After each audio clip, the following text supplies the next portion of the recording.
మరి John Wesley గారు అంత గొప్ప దైవజనులు నాకు ఒక లైఫ్ పార్ట్నర్గా వస్తారని నేను కలలో కూడా ఊహించలేదు, ఎప్పుడు నేను ఊహించలేదు. అన్నయ్య నా కోసం ప్రార్థన చేయండి అని వెళ్ళి ప్రార్థన చేయించుకొని సైలెంట్గా ఇంటికి వెళ్ళిపోయి యూఎస్లో ఉన్నాను నేను. మా మమ్మీకి ఫోన్ చేశాను, మా మమ్మీ ఇక్కడే ఉన్నారు సజీవ సాక్ష్యం.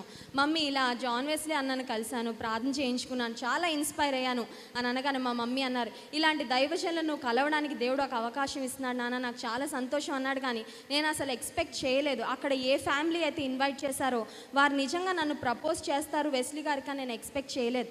వాళ్ళు మా మమ్మీ వాళ్ళకి ఫోన్ నెంబర్ తీసుకొని మా మమ్మీకి ఫోన్ చేశారు, మీ పాప జాన్ వెస్లీ గారికి అయితే బాగుంటుందని దేవుడు మాకు ప్రేరేపణిస్తున్నాడని. కానీ మా మమ్మీ నాకు ఫోన్ చేశారు.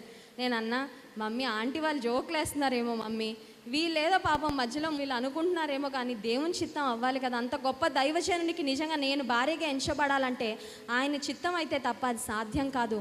అయినా ఆంటీ వాళ్ళు చెప్పారు కాబట్టి మనం ప్రార్థన చేద్దాం మమ్మీ, మీరు ప్రేయర్ చేయండి, నేను ప్రేయర్ చేస్తాను.